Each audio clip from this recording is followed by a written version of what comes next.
મારી પાસે છે વધારે પડતું છે એમ. પણ પછી સવારે જેવું કબાટ ખોલ્યું ને તો આજે પહેલી વાર મારા હસબન્ડે એવું કહ્યું કે આ બધા જ ભાગ છે, બધા કપડાના ભાગ છે, બધા તારા છે. તારે ગણાયું મને તો કાંઈ 1 2 3 4 5 એટલા બધા ભાગ બતાવ્યા, ખાના બતાવ્યા તો બધા ખાનામાં મારા જ કપડા હતા. અને પછી મને કે તું મારા કપડા કેટલા છે જોજે. તો જોયું તો એમનું એક જ ખાનું હતું. ત્યારે મને આજે રિયલાઇઝ થયું કે આટલા બધા કપડા, એટલા બધી માયા જ છે કે બધું શું છે. પછી આખો દિવસ મને એ ચાલ્યું અને પછી એ જે ચાલ્યું એમાં તો એ તો ખાલી એક કપડાનો ભાગ હતો, પણ પછી તો મને બધું દેખાયું. પછી એક રિલેટિવમાં જોયું ને તો રિલેટિવમાં પણ એવું જ દેખાયું કે અત્યાર સુધી એમણે ક્યાંય પથારો પાથર્યો જ નથી. બધું ફાઇલ વને જ પાથર્યો છે, ગીતાએ જ પથારો પાથર્યો છે. તો દેખાયું તો કેવું રહ્યું કે જ્યારે કોઈ સમાજમાં જઈએ ત્યારે કોઈ વ્યવહારમાં હોય તો કોઈના ઘરે બી ફંક્શન હોય તો જો ગીતા ના ગઈ હોય ને તો તરત જ બધાને નોટ થાય કે નોટેડ બધાનું હોય કે ગીતા નથી આવી. જ્યારે મારા હસબન્ડ તો ભાગ્યે જ કોઈ 80% મારે જવાનું હોય, એ 20% જ એ પોતે જાય અને એ ન છૂટકે જવાનું હોય તો જાય. તો પણ કોઈએ માર્ક ના કર્યું હોય કે નથી આવ્યા. પણ એક જ વખતે એવું બનેલું કે એક પ્રસંગમાં હું નહોતી ગઈ તો એ લોકોએ હમણાં સુધી યાદ રાખ્યું અને હવે ભૂલ્યા કે નથી ભૂલ્યા એ મને ખબર નથી. પણ જેટલી વાર મળે ને એટલી વખત એ મને કહે કે ગીતા તમે ના આવ્યા, ગીતા તમે ના આવ્યા. તો આ બધું પછી મને દેખાયું કે આ તો કેટલી બધું મેં તો પથારો પાથરેલો છે, કપડા સિવાય બી ઘણું બધું દેખાયું. તો આ બધું હવે તો એક સફોકેશન થવા માંડ્યું આજે તો મને કે આટલું બધું તો કેવી રીતે સોલ્વ થશે અને કેવી રીતે આનો નિકાલ થશે. તો આ મને કહો કે હવે આનું કેવી રીતે આનું બધું સમેટવાનું થશે. विजयानंद जी। हाँ जी, बहुत सरस, बहुत सरस। एक तो बहुत बड़ी चीज क्या है कि आपको पता चला। सबसे इम्पोर्टेंट चीज है आपको पता चला। नहीं तो पूरा पूरा युग निकल जाता है तो भी नहीं पता चलता है कि ये क्या माया है मेरे पास। इसलिए दादा बोलते हैं ना कि भाई ये ऐसी है माया है कि जो आगे मारे दो सिंगड़ा, पीछे मारे लात। अभी ये जो है ना वो इतनी भारी चीज है कि अगर वो अपने को वश में नहीं आवे, समझ में नहीं आवे, पकड़ में नहीं आवे तो हमारे पे हावी हो जाती है। और हावी हो जाने के बाद इतना ही नहीं, उसके बाद कोई बोले भी सही ना कि कितना तो आपका वार्डरोब भरा पड़ा है, तो भी बोलता है ये तो कुछ भी नहीं है, मेरे सैली का देखो तो इससे 4 वार्डरोब है। फिर ऐसा प्रोटेक्शन लेके आओ। खुद का तो पता तो नहीं चलता है, फिर उसको प्रोटेक्शन होता है कि ये क्या तो कैसे प्रोटेक्शन करते हैं भाई। ये तो जो आपने मेरे को बताया कि भाई ये मेरा पूरा कबाड़ भरा हुआ है, तो कुछ भी नहीं है। मेरे सहेली के घर में जाओ तो उसके मेरी सहेली ऐसा उसको एविडेंस लाके उसको प्रोटेक्ट करते। पर माय गॉड, अभी आपको ये पता चलता है कि ये ऐसा हो गया है। तो अभी मैं आपने जो शब्द बोला ना सफोकेशन, तब से पता चलता है कि ये अभी अपने को रहने नहीं देगा, वो हमारा जीना हराम कर देगा। क्योंकि जब ये पता चलता है ना तब अपने आप पे घृणा आती है कि ये क्या कर रहा था मैं, ये क्या कर रही थी अपने इतने अंधकार में, कि अपने को पूरा अपना उपयोग इसमें। कितने को तो मैं देखा है लाइव में, मैं आपको बताऊं तो भी उनको पकड़ में नहीं आता है। ऐसा एक महात्मा लेडी है, वो तो हर फंक्शन में कहाँ भी जाएगी ना तो वो हर फंक्शन में नया ड्रेस, क्योंकि बहुत पैसा है तो उनका वार्डरोब इतना बढ़ गया है। तो कभी उनका हस्बैंड दरवाजा खोलते हैं तो सब कपड़े गिर जाते। तो बोलते अभी भी आप थकते नहीं हो? तो बोलते ये तो कुछ भी नहीं है, मेरा ये हॉबी है, ये मेरा तो स्टाइल है जीने का। माय गॉड, अभी उनका ये स्टाइल है, ये उनको कंपलसरी चाहिए। वो हर पार्टी में हर फंक्शन में नया ड्रेस बनाते तो भी उनको वहां से वैराग नहीं आता है। वो माया उसको पता भी नहीं चलता कि मेरे सर पे इतनी भारी चीज है। वो दादा बोलते हैं ना कि पता चला तो समझो आप सेलिब्रेशन करो। अभी सेलिब्रेशन कैसे करने का कि ये पता चल गया ना, हे दादा भगवान, कितने भाव से ये मेरा दरवाजा बंद था वो आपने खोल दिया, मेरी समझ खुली की। अभी मेरे को ऐसा शक्ति दो कि जब तक मेरा मोक्ष नहीं होता है तब तक ये मेरे को चीज नहीं चाहिए। मुझे मोक्ष के सिवा कुछ नहीं चाहिए दादा। ये सब जितना हो सके वो सब निकलवा दो। दादाजी के हाजिरी में जब दादा को उस दादा का सब लेडीज को ऐसा पता चल गया कि ये मेरा अल्टीमेट है और अभी मुझे माल खाली करना है और अभी मुझे मोक्ष जाना है। और जिनको भी ये वार्डरोब्स बनाने का बहुत वो था, वो दादाजी के हाजिरी में, उनके पास किसी के पास 100 साड़ियां थी, किसी के पास बहुत सारे जेवर थे, उन सब ने दादाजी के हाजिरी में दान कर दिया, किसी रिश्तेदार को दे दिया, सब दे दिया। क्यों? अभी तक तो वो पहनते थे सब कपड़े, तो भी अपने पास इतना ही रखा जितना जरूरी था, बाकी सब उन्होंने निकाल दिया, सब निकाल दिया। जैसे ही निकाला तो वो मुक्त हो गए, इतना फ्रीडम हो गया उनका, इतना आत्मा का इतना डेवलपमेंट हो गया। क्योंकि जब तक हम नहीं छोड़ते तब तक बंधे रहते, पर एक बार आपने छोड़ दिया तो सबने आके दादा के सामने बोला, दादा अभी तो हमारे को कुछ भी कहीं भी अट्रैक्शन नहीं होता है, क्योंकि एक बार सब हमने फेंक दिया, सबको दान में दे दिया। और देने के बाद वो सब हल्के फूल जैसे हो गए, सब लेडीज ने। और कितने ने तो सब जेवरात सब दादाजी को मंदिर में, सिमंदर स्वामी में, सब मंदिर में डाल दिए, इतने सारे जेवरात।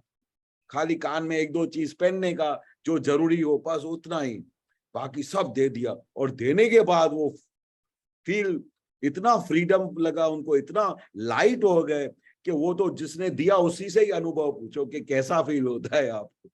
वो देने के बाद तो आप देखो क्या, उसको दादा के सिवा कुछ दिखाई नहीं देता है, मोक्ष के सिवा कुछ नहीं दिखाई देगा, आत्मा के सिवा कुछ नहीं दिखाई देगा, हर घड़ी हर जगह पे उसको जागृति रहेगी। तो ये आपको बहुत अच्छा हुआ है, आपको पता चल गया। दूसरी बात, जो भी हुआ उसका प्रतिक्रमण करने का, दादा भगवान मेरे से बहुत बड़ी भूल हो गई, मैंने अपने पुद्गल के पीछे इतना सब टाइम वेस्ट किया, इतना सब अट्रैक्शन किया, इतना सब अपना उपयोग खराब किया।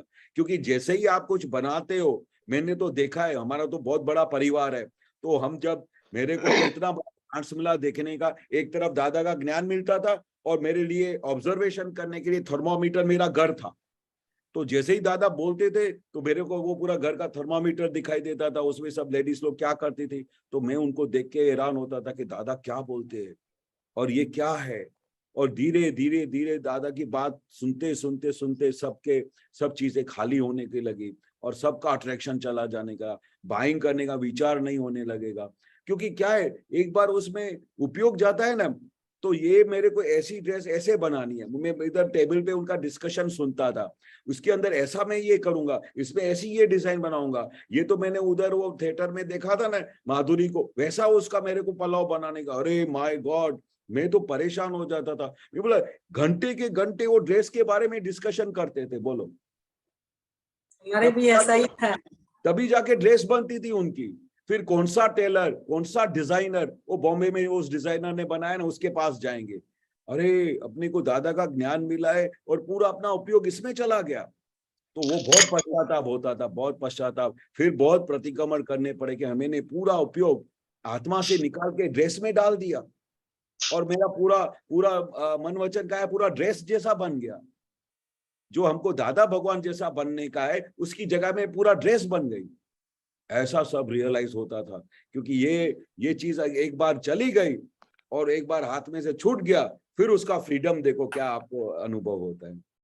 तो ये बहुत अच्छा है गीता बहन जी, आपको ये जो अनुभव हुआ, अभी ये धीरे धीरे चीज खाली हो जाएगी, आपको अभी अट्रैक्शन ही नहीं होएगा, क्योंकि आपको पता चलेगा कि मेरा कितना बड़ा उपयोग चला जाएगा। हमको दादा बोले आत्मा मिलने के बाद कहाँ भी हमारा उपयोग जाना ही नहीं चाहिए। ज्ञानी पुरुष के सिवाय, आत्मा के सिवाय हमने अभी क्या पूरा आत्मा को पूरा प्रकट कर लिया है? मुझे तो आज टेंशन होने लगा कि ये खाली होगा कि नहीं, ये तो कितना बड़ा है। ये तो मैंने 2 ही एग्जांपल दिए, लेकिन बहुत कुछ है, नहीं बहुत खाली हो बहुत जाएगा। दिख अभी जैसे ही आपको उसका पता चल, प्रतिक्रमण तो करना पड़ेगा ना सबका। हाँ प्रतिक्रमण करना पड़ेगा कि दादा भगवान आपका ज्ञान लेकिन मिलने। सॉरी, प्रतिक्रमण क्रिया से नहीं है, प्रतिक्रमण ये चीज का धीमे धीमे करके दान कर दो, जांच कर दो कि ये कपड़े को, जो कपड़े को आपने 2 साल में पहना नहीं है ना, उसको जय सच्चिदानंद करके दे दो। और एक जो दादा भगवान ने बात बताई थी कि जब आपकी बैग हमारे जैसे इतनी हो जाएगी कि इतने कपड़े बस इतना, तब जानना कि मोक्ष की तैयारी हो गई। हाँ। तब तक इमोशनल नहीं होना है, इमोशनल नहीं होना है, हाँ, लेकिन हमें समझ लेना है कि हमारी यात्रा कितनी लंबी है, और वो लंबी को देख के भी डरना नहीं है कि ये मेरी यात्रा है। तो एक बार समझ में आ गया ना, उस यात्रा पे धीमे धीमे आप चलते बनेंगे, वो चलते जाओ। दादाजी के हाजिरी में ऐसा अभियान हुआ था कि सब लेडीज आई थी। जैसे ही वो एक लेडी ने दिया ना कि दादा मैंने जब से ये सब दान कर दिया ना, मेरे वार्डरोब में कम से कम 100 साड़ीज हुआ करती थी और रोज नई साड़ी पहनती थी। ऐसा महात्मा थे सब बॉम्बे में सब जगह पे। तो एक दादा को एक ही लेडीज को खाली आज्ञा दी कि भाई ये क्या है इसमें पूरा मोह, जब तक इसमें मोह पड़ा रहेगा ना आत्मा कभी नहीं दिखने को मिलेगी। जब तक हमारा उपयोग हमारा साड़ी के अंदर है, जेवरात के अंदर है, इन चीजों के अंदर है, तब तक आत्मा का तो कोसों मील दूर है। तो उसने जब दादाजी की हाजिरी में दादा ने एक को खाली आज्ञा दी ये सब दान कर दो, तो उसने सब दान कर दिया। उस दिन के बाद वो हल्का फूल जैसी हो गई। तो जो चीज आपको सफोकेशन करती है, जो चीज आपको हैरान करती है और जो चीज आपके पकड़ में आ गई है, उसको धीरे धीरे धीरे क्या करने का, निकाल करने का। जो जरूरत की नहीं है दे देने का। तो जैसे ही आप वार्डरोब खाली करते जाओगे धीरे धीरे हल्का फूल की आपका उपयोग फिर आत्मा की तरफ डेवलप होएगा।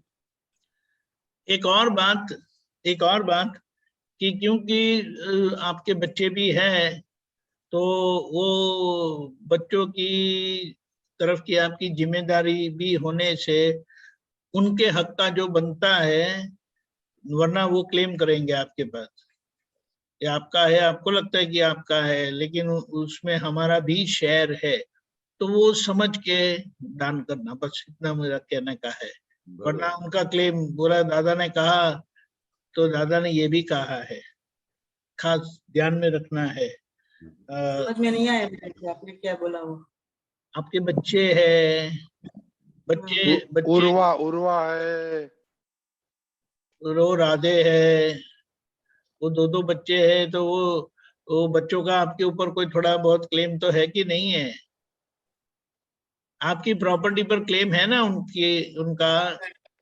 हाँ, तो वो समझ के दान करना, बस ये समझना है, क्योंकि वो उनके हकदार है।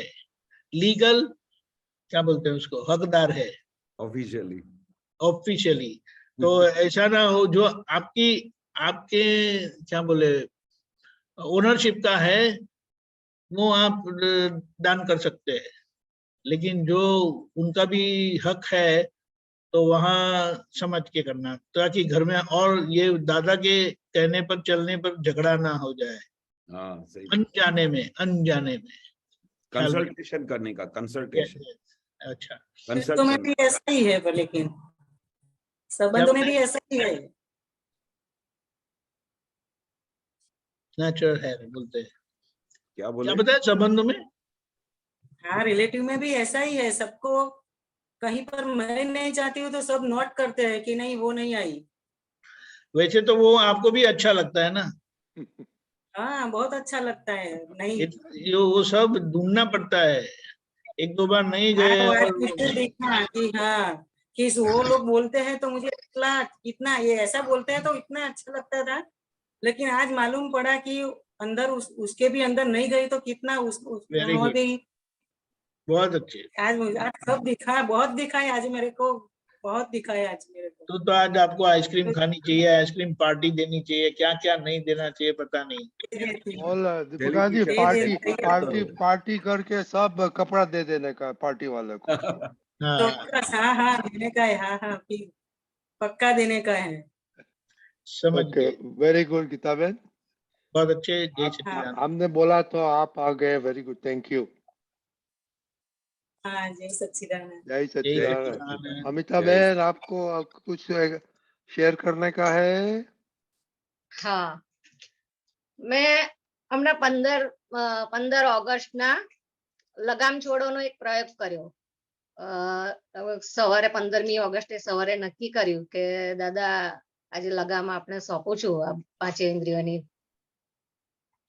એક ક્ષણથી જેવું દાદાને સોંપ્યું એ દિવસે ખબર નહીં હાર્ટીલી સોંપાયું કે યથાર્થ રૂપે સોંપાયું એ ખબર નથી કશી, પણ એટલો બધો આનંદ અંદરથી આનંદ આનંદ આમ એટલી ખુશ થઈ ગઈ કે જેને આમ પેલા ક્રિકેટરો મેચ જીતે ને કેવું હાથ પછાડીને એ લોકો ખુશ થાય છે એવી એટલી બધું ખુશી થઈ અંદર આનંદ.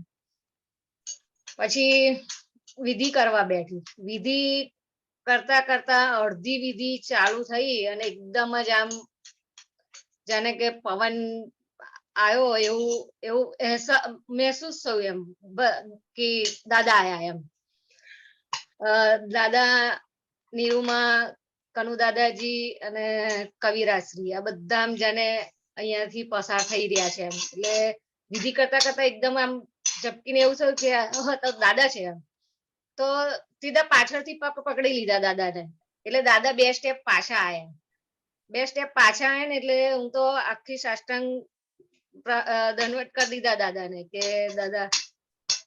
એટલે દાદા કે છે કે આમનું નામ મોક્ષને એમાં ટિકિટમાં નામ લખી લો એમનું. નીરુબેન ને કે છે કે એમનું નામ લખી લો મોક્ષની ટિકિટ પર પેલું, અને એમની બધી ઈચ્છાઓ પૂરી કરો.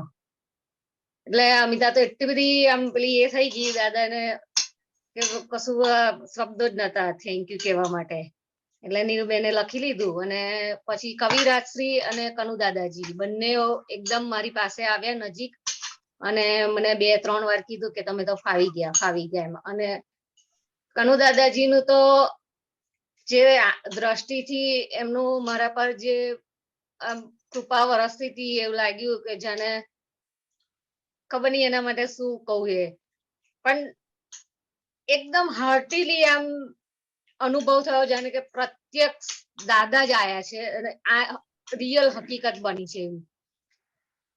એ વખતે ના તો કશું માંગ્યું છે દાદા પાસે કે કોઈ કશું નહીં, એટલું થયું. પછી વિધિ ચાલુ કરી દીધી. એ દિવસથી જે જાણે કે ચમત્કાર થયો, એટલો બધો પરિવર્તન અમિતાની અંદર કે ઘરમાં ઓલરેડી હું કેટલી બધી વાર સત્સંગમાં કહી ચૂકેલી છું, કેટલી વાર મારા અનુભવ કહી ચૂકેલી છું કે આવું બધું થાય. આખું જ પરિવર્તન એમ કે જે સામું નથી જોતી એની જગ્યાએ અમિતા જાતે જ બધાની સાથે બોલવા લાગી ને બધા જોડે એટલો સરસ બિહેવ થવા લાગ્યો. સામે પણ એટલું બધું વર્તન આખું ચેન્જ થઈ ગયું. બધાનું ઘરનું વાતાવરણ આખું જ ચેન્જ થઈ ગયું, જે બિલીવ નથી થતું એમ. એ દિવસથી ત્યાંથી આજ સુધીમાં ક્યારેય લગામ હાથમાં પકડવાનો પ્રયત્ન નથી કર્યો. જેવું કંઈક આવે સામે અને તરત જ અંદરથી અવાજ આવે કે તમે લગામ છોડી છે ને, કેમ હાથમાં પકડો છો. Very good. બહુ સરસ, વન્ડરફુલ. આમ એ દિવસેથી તો એવું દાદાને રોજ સવારે એટલું હાર્ટલી પ્રાર્થના થાય છે કે દાદા આ જેટલા રોમે રોમમાં તમે આપ જ એ થઈ જાઓ એમ કે આખા મારા હૃદયમાં જ બિરાજી જાઓ તમે એમ.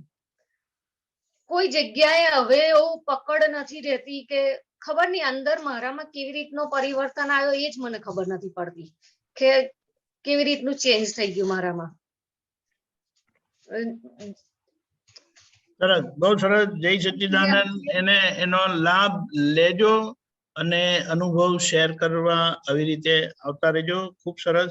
એક વાત જે દાદાની હતી કે દાદા જ્યારે શરૂઆતમાં જે જ્ઞાન આપતા હતા અને નટુ કાકાની ડાયરીમાં એવી રીતે લખાયેલું છે કે આજે દાદાએ આટલા જણાને મોક્ષ આપ્યો એમ કરીને. તમે જે કીધું ને કે મોક્ષ આપો, બોલો. હા, લિટરલી દાદા બોલ્યા કે મોક્ષની ટિકિટમાં આમનું નામ લખી લો એમ અને એમની બધી જ ભાવના પૂરી કરો. અને હમણાં ગુરુવારના દિવસની વાત કરું તો ગુરુવારે જે સત્સંગ ગોઠવાયો અમિતા બેનનો અમારા પરિવારનો, તો મંગળવાર ને બુધવાર મને ખબર જ નહીં. સવારે દાદા સપનામાં આવે અને મને એવું કે લે વિધિ કરી લે પણ મને તો ખબર જ ના પડે. તો હું તો વિધિ એટલું બોલું એમને પગ પકડીને કે દાદા મારાથી કોઈને દુઃખ ના થાય ને 5 આજ્ઞામાં રહેવાની શક્તિઓ આપો એમ. પણ એક બાજુ અમારો સત્સંગ ગોઠવાતો તો એ મને ખબર જ નહીં કશી, કારણ કે ના તો સત્સંગ માટે કોઈ વાત થઈ હતી, કશું જ નહીં. શોભના માસીએ ને બહુ પહેલા 2 મહિના પહેલા વાત થઈ હતી તો એમને આ ગોઠવતા હશે તો 2 દિવસ સળંગ દાદા આવીને મને કે છે એટલે અને લિટરલી પગ ધરે આમ સવારના 5 વાગે બિલીવ નોટ આમ અંદર અત્યારે એટલું બધું સ્પર્શ થાય છે કે રિયલમાં જાણ સવારમાં દાદા આવીને મને એવું કે લે વિધિ કરી લે એમ અને 2 દિવસ સળંગ આવ્યા અને ત્રીજા દિવસે સવારમાં જે ઉઠી જેવી 5 વાગે અને મેસેજ જોઉં ને રોજ આપણા ગ્રુપના એ ગ્રુપનો મેસેજ જોયો ને તો મારું નામ જોયું ને તો એકદમ શોક થઈ ગઈ કે દાદા જાતિ કેવા આયા મને ખબર ના પડી. બહુ સરસ અમિતાબેન, ખૂબ સરસ. બહુ સરસ. દુનિયા માટે, સંસાર માટે બહુ રડ્યા અને એમાં તો કશું થયું નહીં, એનો જવાબ આવ્યો નહીં, પણ દાદા માટે 2 આંસુ પડ્યા ને એ તો લેખે લાગે. ખૂબ સરસ. અને આજે જે ટિપિકલ જે દાદાના શબ્દ બોલો. અત્યારે પણ એ વસ્તુ યાદ કરું ને તો અંદર એટલો બધો ટચ થાય છે કે જ્યાં રિયલમાં અત્યારે હું તમારી સાથે વાત કરું છું ને એવી રીતે દાદા સાથે વાત થઈ એ દિવસે. સાચી વાત. અને એ આજે કીધું ને કે મોક્ષ આપ્યો અને જેમને મોક્ષ મળ્યો એમની બધી ઈચ્છાઓ પૂરી થઈ જાય. અને હકીકતમાં એ દિવસથી તો મોક્ષ જ વર્તાય છે. આમ બધું જ છૂટી ગયું, કેટલું બધું હતું તમને તો ખબર છે ને, ટોટલી જ નીકળી ગયું એમ. છોકરીઓને મિનેશભાઈ ને બધા ફેમિલી વાળાનું ધ્યાન રાખજો. હા એ તો પહેલા હવે તો દાદાને સોંપી દીધું છે. આજે પણ થોડુંક સવારમાં અંદરથી એવો અવાજ આવતો હતો કે કઈક રોંગ થયું, કારણ કે હવે જે દિવસથી લગામ છોડવાનું નક્કી કર્યું ને ત્યારથી ક્યાં ભૂલ થાય છે દેખાવા માંડી છે. એટલે અંદરથી એમ તો સમથિંગ રોંગ થાય છે, કંઈક રોંગ થાય છે. પણ પછી દાદાને કીધું, દાદા મેં તો લગામ આપને સોંપી છે, જે કઈ રોંગ થતું હોય એ મને બતાવો તમે, અને આ બધું જ મારું તમને સોંપ્યું, રોંગ છે રાઈટ છે જે કઈ છે બધું જ સમર્પણ કરું છું દાદા તમને. એ પણ અત્યારે તમે જુઓ ને તો એટલું આમ સ્મૂથ થઈ ગયું. નહીં તો સવારમાં તો બહુ જ એ થતું હતું, પણ ખરેખર એટલે એટલું બધું દ્રઢ નક્કી થાય છે ને કે લગામ હવે તો ક્યારેય ના પકડું, કોઈ પણ હિસાબે હાથમાં લગામ હવે ના પકડાય. દાદા તમને જ સોંપી દીધું. બહુ સરસ. જય સચ્ચિદાનંદ. જય સચ્ચિદાનંદ. પૂજા. जय सच्चिदानंद. जय सच्चिदानंद. बोलो लीलाबेन, क्या बोलने का आपको? हाँ, मैं पूजा बोल रही हूँ. तो बोलो पूजा. बोलिए. तो माया के बारे में था ना, तो कपड़ों का फ्रेंड के किसी भी देखती हूँ ना तो सोचती हूँ मेरे पास तो कपड़े है ही नहीं बिल्कुल, उनके पास तो इतने सारे हैं, तो ऐसे हो जाता है. आपके पास नहीं है? मेरे से देखती हूँ तो ऐसा लगता है कि मेरे पास तो कुछ नहीं है, उनके पास कितने सारे हैं. तो मैं आप तो लकी है, अगर आपको ऐसा है कि आपके पास कुछ नहीं है तो आप तो सबसे बड़े लकी हैं. बाकी तो सबको ज्यादा होने का एहसास होता है कि मेरे पास इतना है और मैं खाली नहीं कर पा रही हूँ.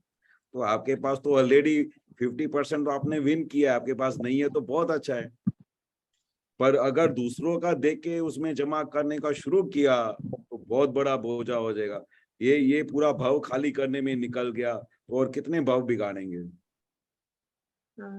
इसलिए जितना भी कम हो तो बहुत अच्छा है. वो हमको बार बार वो रिकलेक्ट करना चाहिए कि दादा पूरे लाइफ में कैसे रहे. 2 शर्ट, 2 धोती और 2 मोजे, एक छोटी सी पेटी लेके पूरा जीवन निकाल लिया और आखा ब्रह्मांड का स्वामी बन गए.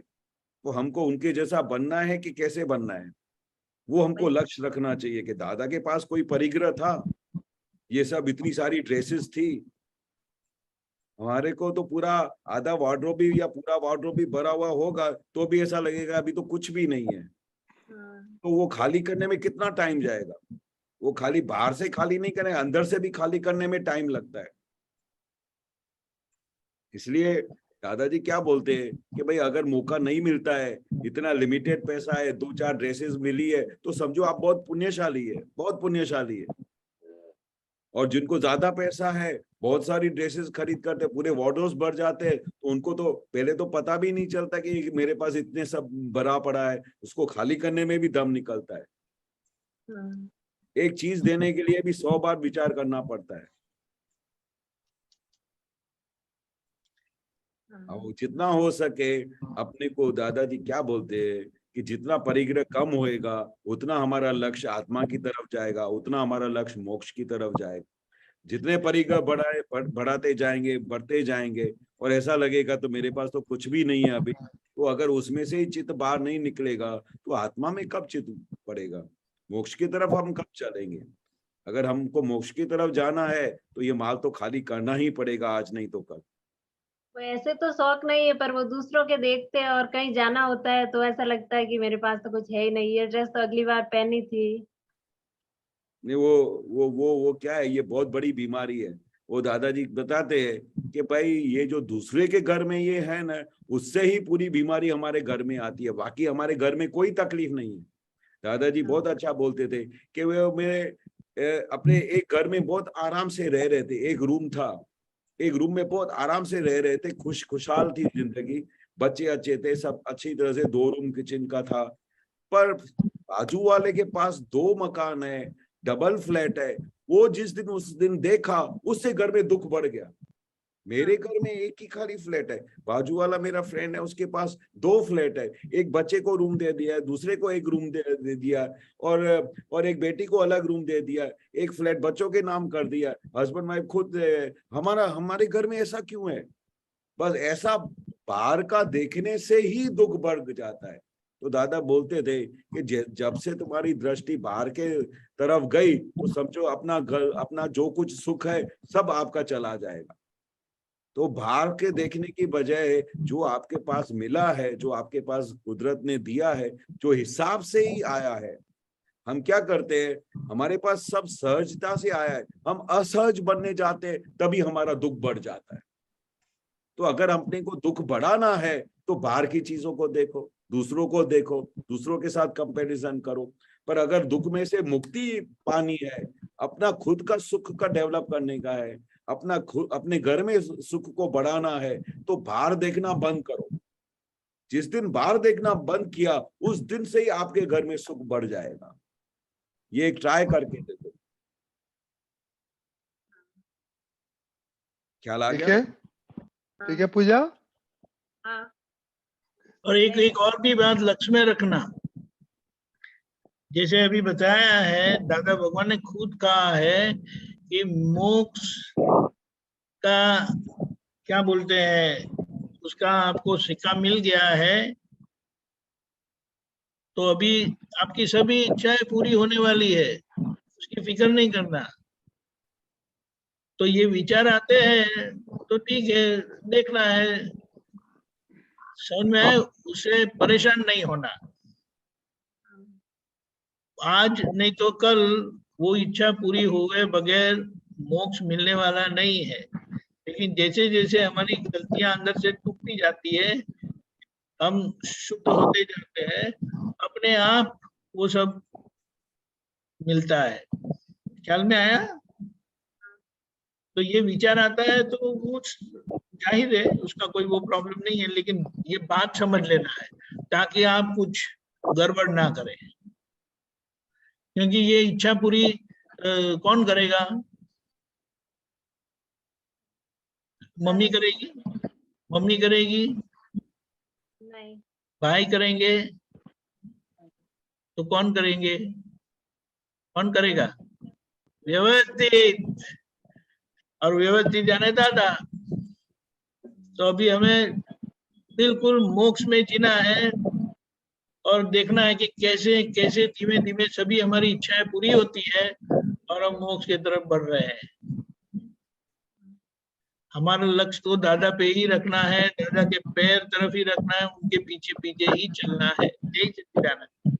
जय सच्चिदानंद। ओके, ठीक है पूजा। ओके। हाँ। बाद में बताना, ये विचार करके एक दो दिन के बाद क्या चल रहा है मगज में। ओके, जय सच्चिदानंद। जय सच्चिदानंद। जय ओके दीपकांत जी, आपका टाइम हो गया है, तो अभी केशवानंद जी को कुछ क्विज करना पड़ेगा। अच्छा, क्विक फिर कश्यप जी ऐसा करके खड़े हैं तो इट्स 55, क्योंकि कंटिन्यूशन है ना, टेप रिकॉर्डिंग होता है सबका, एक experience. Fine fine fine, that's fine. Kashyap ji will take it later on. हाँ, ओके।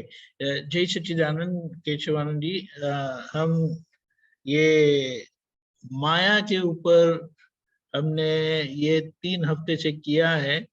पहले 2 हफ्ते तो वो पर्यूषण और उसमें चले गए, लेकिन अभी थोड़ा एग्रेसिवली यानी थोड़ा इलेबोरेशन के साथ दिन में सारे दिन भर ये 3 वाक्यों का उपयोग से सेपरेशन के साथ माया संबंध में जो जो हमारी कमजोरी गलतियां होती है, जो जो हम महसूस करते हैं, उसके सामने दादा की कौन सी समझ से हमें उससे बाहर आना है, उभर आना है, वो आप बताएं।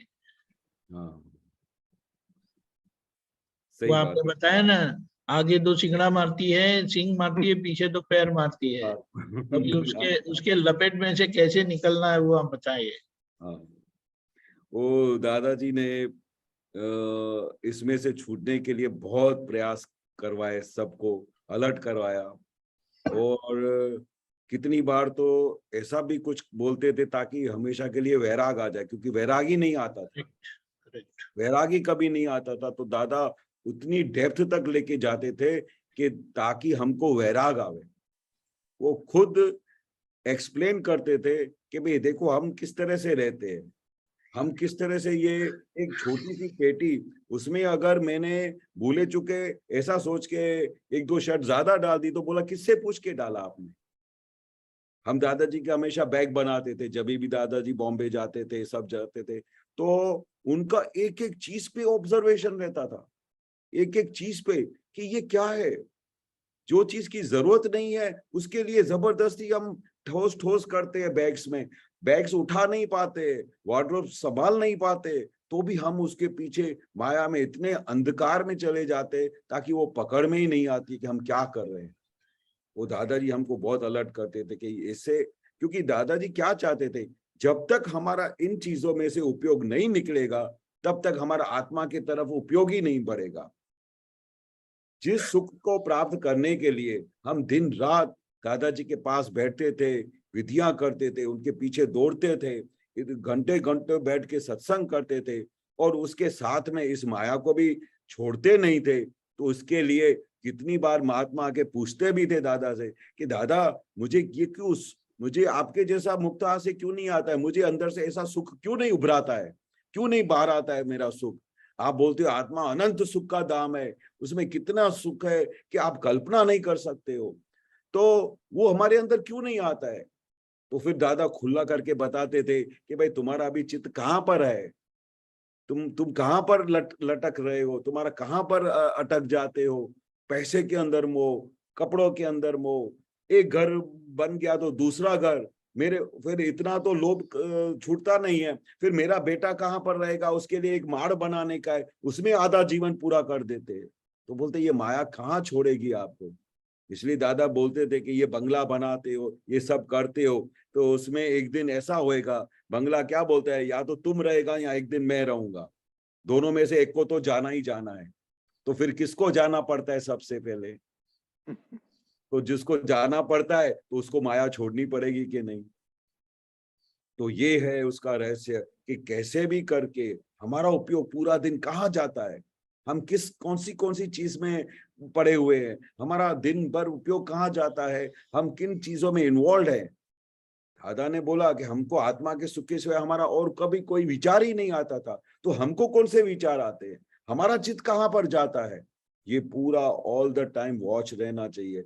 जब तक इसके ऊपर वॉच नहीं रहेगा, फोकस नहीं रहेगा, तब तक ये माया बहन अपना घर खाली करने वाली नहीं है।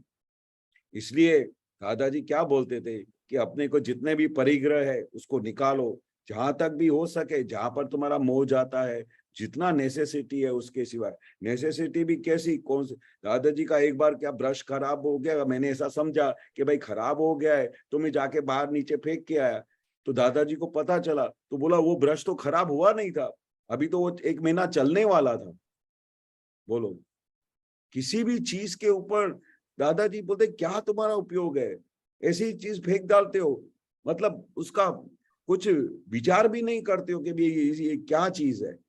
हमको इतनी जागृति रखनी पड़ेगी, अगर हमको आत्मा के तरफ इतना आगे बढ़ना है, मोक्ष के मार्ग पर चलना है, ये अक्रम मार्ग जो हमको दादा ने साइंटिफिकली हाथ में दिया है, अगर इसमें प्रगति करनी है तो इसको हाथ जोड़ना पड़ेगा, इससे छूटना पड़ेगा, फिर उसको समझा पटा के कि ये जरूरत नहीं है, इसकी जितनी जरूरत है उतना ही अपने पास रखना चाहिए, बाकी का सब हम पैसे का दुरुपयोग कर रहे हैं, हर एक चीज का दुरुपयोग कर रहे हैं, और जिन जिन चीजों का दुरुपयोग करेंगे वो सब चीजें हमारे आते भाव में चली जाएगी, कुछ नसीब नहीं होएगा। पैसे का दुरुपयोग किया, पैसा चला जाएगा। हर एक चीज का दादा बोलते हैं संभाल संभाल के खर्च करो। जो अगर हम मोक्षगामी जीव है, अगर हम विचारशील है, अगर हमारा मोक्ष में जाना है, तो हमको इतनी अलर्टनेस रखनी पड़ेगी। बाहर के लोग हैं जिनको ज्ञान नहीं मिला है, उनके लिए तो दादा बोलते हम कुछ बोलते ही नहीं है। हम आपको दादा बोलते क्यों अलर्ट करते हैं, क्योंकि आप मोक्षगामी जीव हो, आपको संकेत मिला है, मोक्ष के तरफ जाना है, इसके लिए ये चीज में से छूटना पड़ेगा। बाकी ये ऐसे इजीली छूटने वाली नहीं है। यहाँ तक दादा बोले कि जब तक आप इधर सत्संग में बैठे हैं, तो माया बहन इस दरवाजे के बाहर खड़ी है, जैसे ही आप सत्संग छोड़ के बाहर निकलोगे वो आपको चिपक पड़ेगी। मतलब कितना उसका प्रभाव है आप समझो।